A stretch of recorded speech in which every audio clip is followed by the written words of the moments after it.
korap na mula sa mga kontratista, mga politikong congressman, mga senador, at bahagi ng iba't ibang ahensya ng ating gobyerno. Alam niyo po mga kasama, mga boss, ngayong araw nagaganap ang plenary debate para pag-usapan ang budget ng bansa para sa susunod na taon.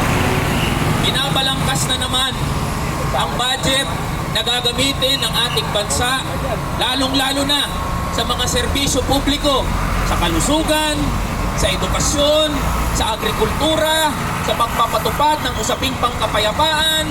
Lahat ho ay pinag-uusapan na ngayon. Isa lang ho ang ating hiling at panawagan na tunay na magkaroon ng transparency and accountability sa pag-uusap ng budget dahil pera nating lahat yan. Pera nyo hong lahat yan.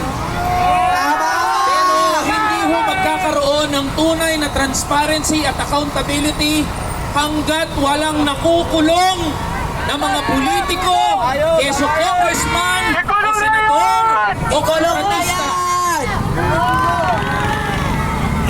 Naiintindihan ko ho ang galit ninyo.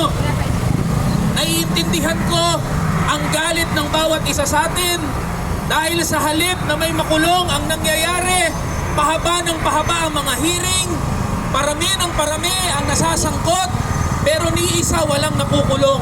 Payag ba kayo dyan mga kasama?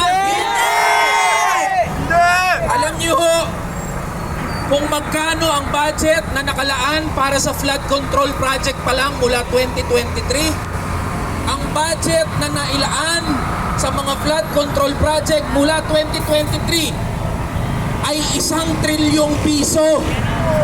1 trilyong piso.